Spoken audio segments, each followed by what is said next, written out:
Good afternoon from Commercial Rare Coins and Precious Metals. This is Brian Kuzmar, and holy smokes, and I kind of thought that was kind of a fitting, well, I didn't know what to put up for holy smokes, but holy smokes, man, did we see action pick up here this morning after the close on Friday. Well, we knew it had hit the $1,900 mark, and we were at $1,900 for sure.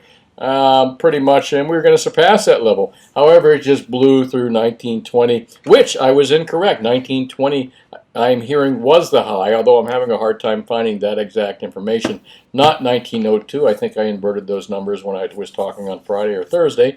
However, we blew right through 1920, and really, I was just saying we blew through the old highs. You know, from what it's looking like, it was just a matter of a day or two, and really a few dollars. So 1920 blown through. Look at this, 1931 New York closed at, and let's see, what was the range here? 31 to 45 at the open, the low, 1931. So wow, and the world spot market still open, still showing strength, $9 higher. Of a range of 1945, 1901. We're blowing through this 2000, folks. Just face it. It's, I'm still kind of wondering, pullback, pauses. We've had some pauses in this market in the last couple of weeks, but really no pullbacks per se. Pauses, no pullbacks.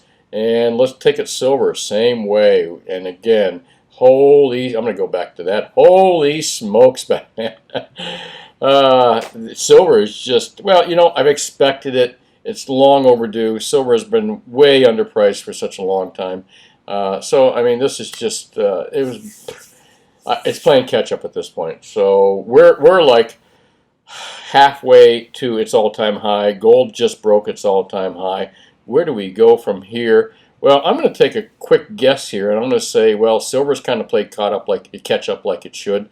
Platinum is still underpriced. Palladium, who the hell knows Palladium, man? That's just a weird market. But I'm going to skip Palladium for now. Other than to say, look at that, up $100. Again, holy smokes, up $100.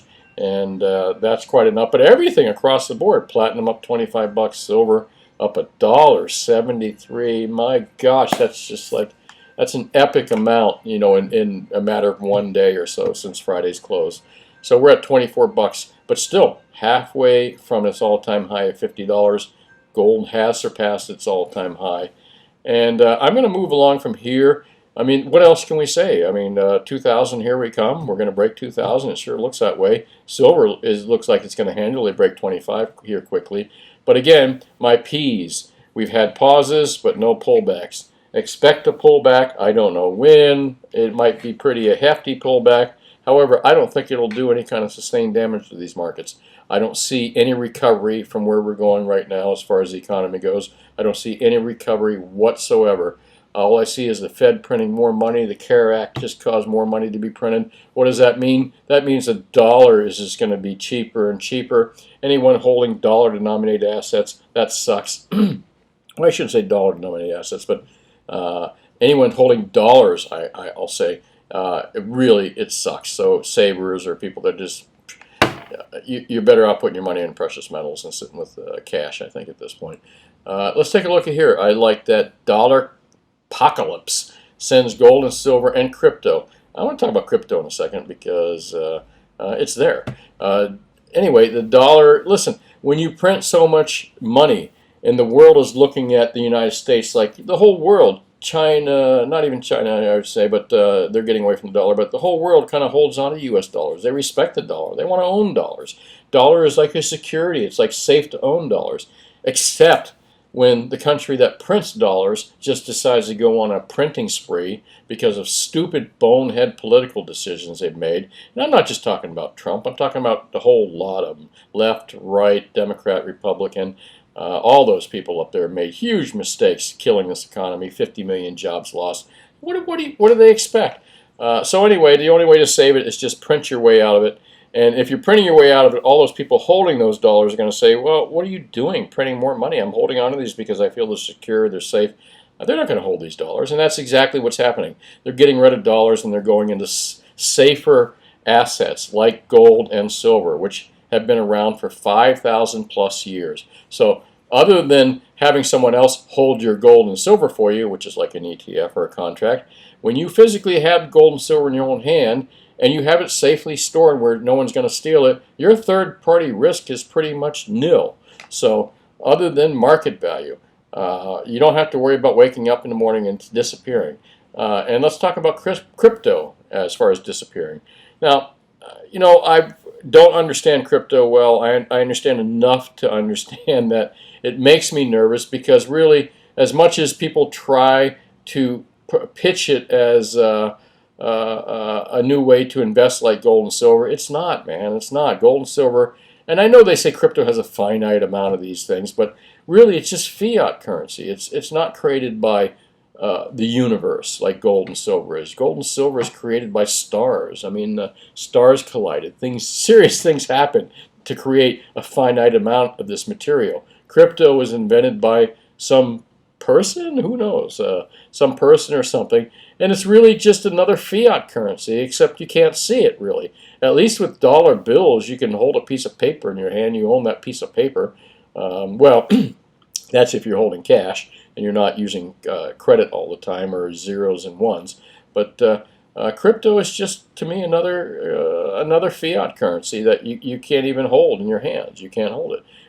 So anyway, that's just my opinion. However, listen, I think there's a place for crypto, no doubt about it. I absolutely do. I just haven't figured it out in my mind. However, if you want to comment in the comments section below, I am always open to listening and discussing such things. And I am a learner for sure. So anyways, dollar falling sends gold and silver, which are great safe havens when people have lost faith in the dollar. I think people have lost faith in the dollar. It's looking that way. Let's take a look at this article. Things escalated quickly in dollar and as greenbackers clubbed like a baby seal to its lowest level since September 2018 today. Wow.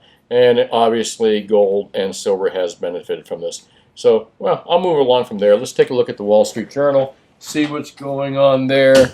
However, with the amount of money printing they're doing, we could probably, you could come back to me in a couple weeks or a month or something like that. Not much is going to change. They just printed the hell out of the stuff. And this is going to cause people to get out of dollars and move into safe assets like gold. And when I say safe assets like gold and silver, the reason I say safe, again, it's been around for 5,000 years. What other asset has been around that long? I don't want to digress too much. Let's take a look at the Wall Street Journal. You know why I looked at the Wall Street Journal is because it can tell us, give us some signals of what gold and silver might do and the economy might do. Read between the lines. A friend of mine told me that a long time ago, Brian. He said, read between the lines. I like that. Let's take a look. Google employees to work from home until summer. Blah, blah, not much there, not much there. Nothing good here. Dow seems to be kind of treading water at that 20. Again, Dow is just treading water. I mean, so much money pumped into it, trillions and trillions. It should be. Well, anyways, I'm not surprised. But everybody, I think, is wondering when this thing is going to drop. We'll see. Again, not an expert in stocks. I know my gold and silver, though. Well, this is Brian Kuzmar from Commercial Rare Coins and Precious Metals in Lauderdale by the Sea. A little overcast out today, so not quite as sunny as it normally is, but it usually is sunny here. And I hope it's sunny where you are as well. So give me a call anytime at 954-493-8811 between 10 and 4 Mondays through Fridays. Got any questions about silver, gold, platinum, and I'll even try to answer your palladium questions and iridium and all those weird metals. And we can buy and sell them. So like I said, call me anytime 10 to 4. Happy to help you out. Here to do that. Thanks for watching. Let's see what happens tomorrow. And I'm kind of curious. Got any questions? Ask me in the comment section. Or again, give me a call.